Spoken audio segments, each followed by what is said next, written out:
fellow adventurers, Fred here, and welcome to Larp Saga, and let's be real, I do not know why I did not do this 3 years ago when I first started the channel, but thanks to a request from a fan on Ko-fi.com, we are finally doing this. We are doing an introduction to LARPing in general.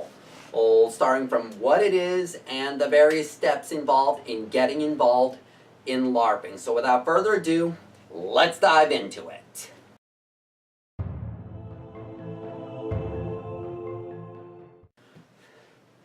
LARP is an acronym for live action role playing. And basically take a choose your own adventure book, make it for around 7 to 200 people, 2,000 if you're Bicoline, throw in a 3-day Renaissance fair depending on the genre, and duct tape Dungeons and Dragons to it. It is my basic description of what LARP is. But now let's talk into how you can get involved in this hobby.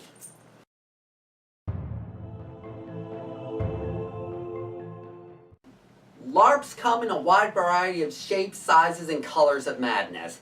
It is a good idea to identify what genre you want to do beforehand in order to narrow down what you want to do. And once you have that down, go on the old interwebs and search your options.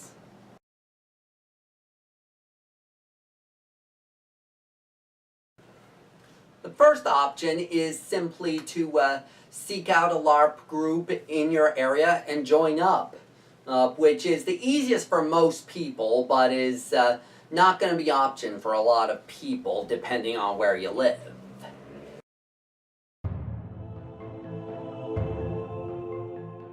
The second option is to find an already existing set of game rules and get a group together to play the game with. This one is a lot harder to do because you've got to entice people other than yourself to join in on the game, and not a lot of people, depending on the area, may be willing to do that because LARPing takes time and money, and people may not have that due to other commitments.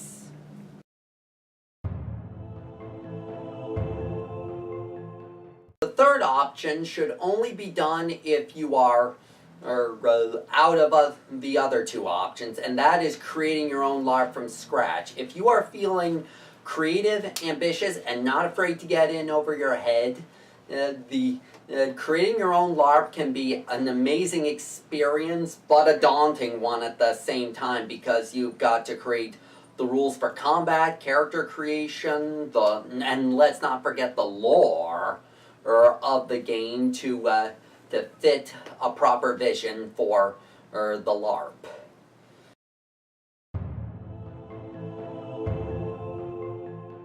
Scoping out a LARP game can vary depending on what you have for option. A common way to scope out a LARP game is to simply go to the game and play as an NPC or non-player character, or basically characters that help drive the story that are not player created. And another option for scoping out a game is simply looking up and seeing if the game has a website. In most LARP game websites, you can find the rules for the game, a section dedicated to the lore, and learning sometimes what characters are involved in the game.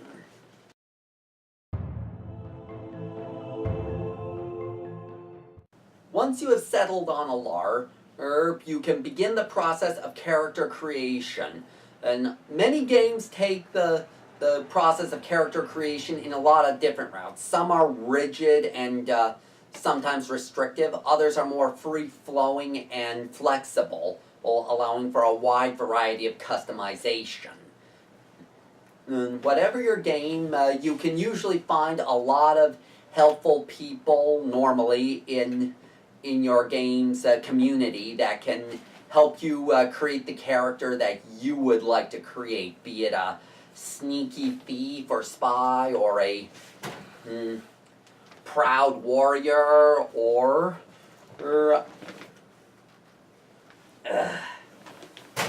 a magical mage.